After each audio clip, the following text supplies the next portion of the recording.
My dear soul, Ramadan is coming. We hear the sentence every year. We say it to one another with excitement. We count the days. We plan the meals. We rearrange our schedules. We talk about shopping lists, recipes, and routines. And yet, quietly, something often remains untouched: the heart.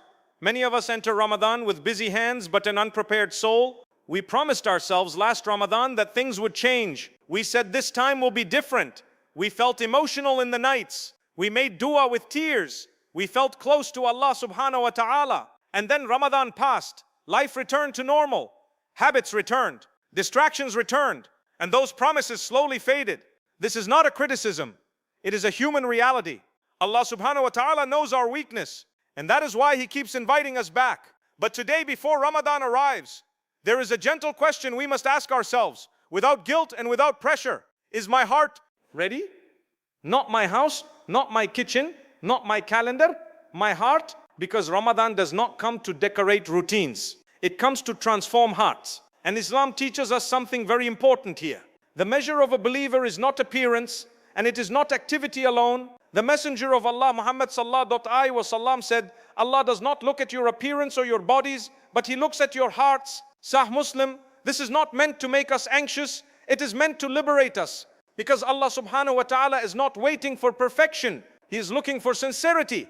Ramadan is not about how much you do. It is about how present your heart is in what you do. So pause for a moment. Ask yourself honestly, some and kindly, will this Ramadan be different? Or will it pass like the others? Are we preparing lists but not souls? Are we planning meals but neglecting meanings? Are we counting days but forgetting purpose? This will Allah. Reflection is not meant to discourage you. It is meant to wake you up gently before Ramadan wakes you up suddenly. And then comes another reminder from the Qur'an. A reminder that brings urgency but never fear. Allah Subhānahu wa ta'ala says, no soul knows what it will earn tomorrow, and no soul knows in which land it will die. Quran 31 and 34. This ayah is not frightening, it is honest. It reminds us that time is not guaranteed, that opportunities are gifts, that seasons of mercy do not knock forever. How many people were with us last Ramadan and are not with us today? How many hearts plan to change but never reach the next chance? This is why preparing before Ramadan matters, because Ramadan does not create sincerity, it reveals it.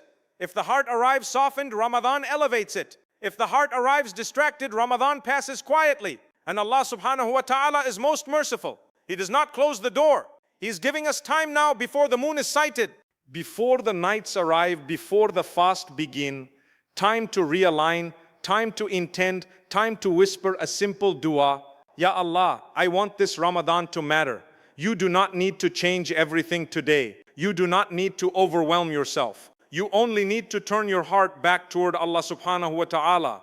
Because Ramadan is not waiting for us to be perfect, but our hearts must be ready, ready to listen, ready to soften, ready to return. And this is only the beginning. Now we will talk about something many people overlook, the hidden things that block the barakah of Ramadan. Even when fasting and praying continue, not to blame ourselves but to clear the path. May Allah Subhānahu wa ta'ala allow us to reach Ramadan, and may He allow Ramadan to reach our hearts. My dear hearts, there is a question many sincere people ask quietly, sometimes painfully. Why do some people fast every day of Ramadan, pray every night, listen to reminders, and yet leave Ramadan almost unchanged? They are not bad people. They are not careless believers. They wanted to improve. So what happened?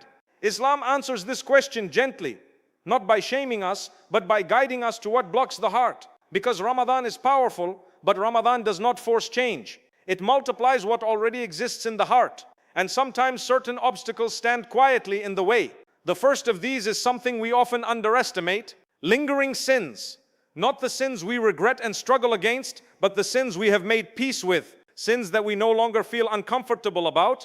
Habits we say everyone does it. Actions we postpone dealing with. These sins do not cancel Ramadan, but they harden the heart. Allah Subhānahu wa ta'ala describes this with great clarity. No, rather a covering has come over their hearts because of what they used to earn. Quran 83 ayah 14. This covering is not permanent. It is not a punishment meant to destroy us. It is a signal, a punishment meant to destroy us. Signal that something needs attention.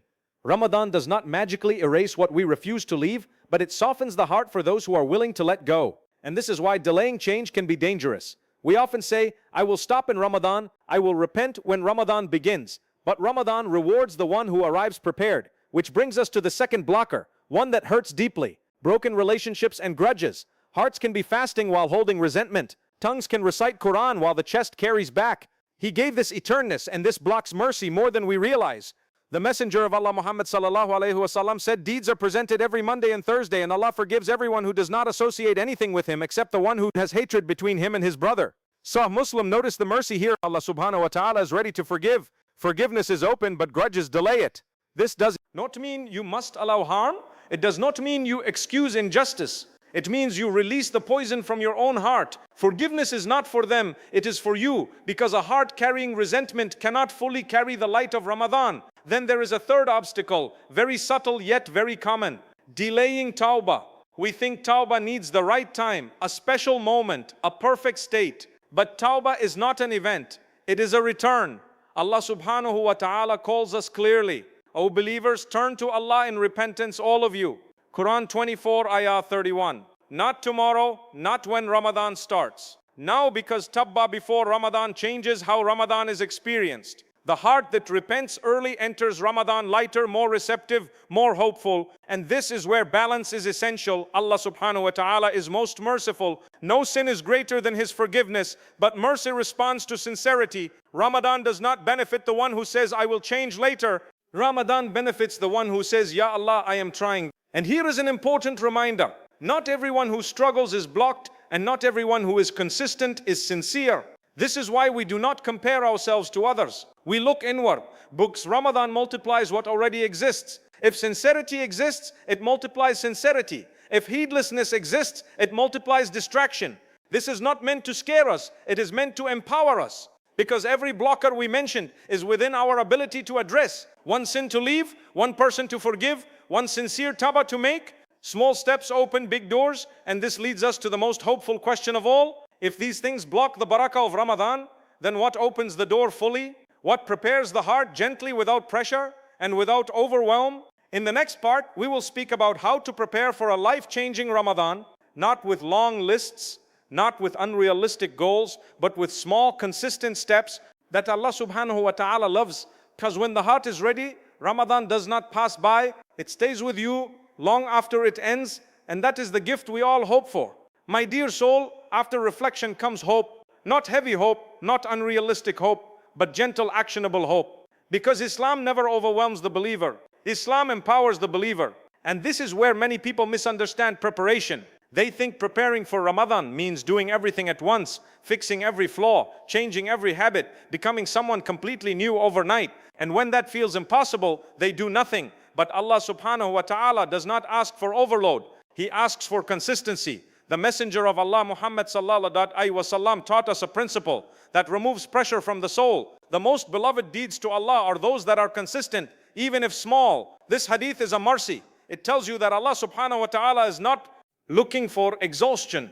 He is looking for continuity. So instead of asking, how much can I do this Ramadan? Ask a gentler question, what can I sustain? This is how life-changing Ramadans are built.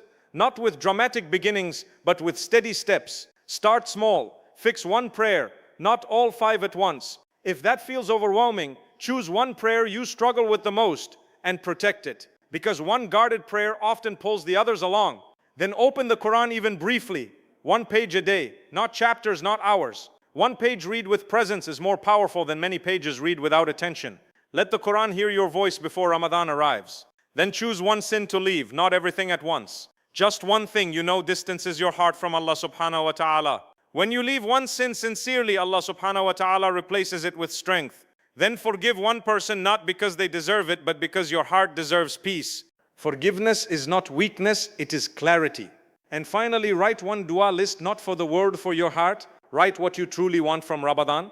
Guidance, consistency, closeness, forgiveness. These small steps may feel insignificant, but they are beloved to Allah Subhānahu wa ta'ala. And beloved deeds carry barakah. Now comes the most comforting truth of all. Preparation does not mean relying on yourself alone. It means walking forward while leaning on Allah Subhānahu wa ta'ala. This is not passive waiting, not fear of failure, but effort with trust. Allah Subhānahu wa ta'ala promises, and whoever relies upon Allah, He is sufficient for him. Quran 65 Ayah 3. This ayah is not poetry, it is assurance. It means if you take one sincere step, Allah Subhānahu wa ta'ala carries the rest. If you show intention, Allah Subhānahu wa ta'ala opens doors. If you stumble, Allah Subhānahu wa ta'ala does not turn away. This is why preparation matters, because Ramadan does not transform people by force. And you do not need to be ready tomorrow. You just need to begin today.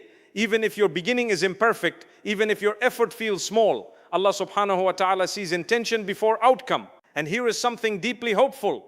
A Ramadan prepared with sincerity often changes the months that follow. It improves your prayers after Ramadan, your Qur'an after Ramadan, your character after Ramadan. That is the goal, not a temporary high, but a lasting shift. So as Ramadan approaches, do not ask yourself, will I be perfect? Ask yourself, will I show up sincerely? Because Allah Subhānahu wa ta'ala does not ask for flawless servants. He loves returning servants. And if you begin preparing now gently, honestly, this Ramadan may be the one that changes not just your month, but your direction. May Allah Subhānahu wa ta'ala allow us to reach Ramadan. May He allow Ramadan to change our hearts. And may He accept even our smallest efforts.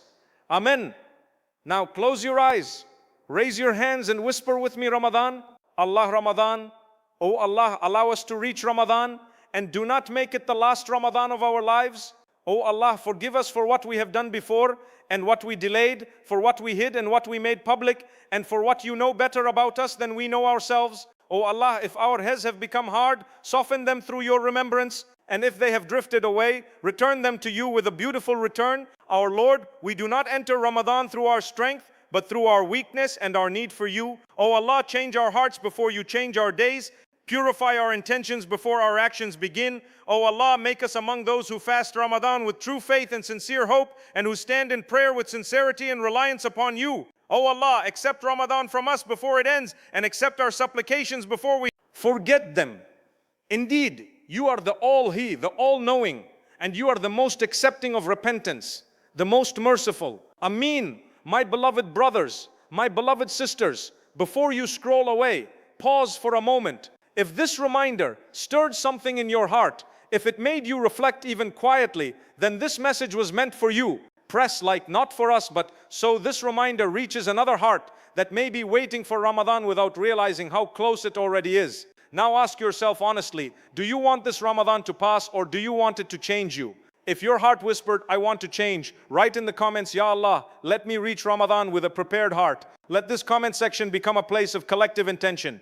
And if you want reminders that prepare your heart before Ramadan arrives, guide you gently without pressure, remind you of Allah Subhānahu wa ta'ala when life becomes noisy, then subscribe to this channel, not for videos, not for content, but so your heart is reminded again and again until Ramadan meets you ready, because we do not know if we will reach another Ramadan, but we can prepare starting now. May Allah Subhānahu wa ta'ala allow us to reach Ramadan, and may He allow Ramadan to reach our hearts.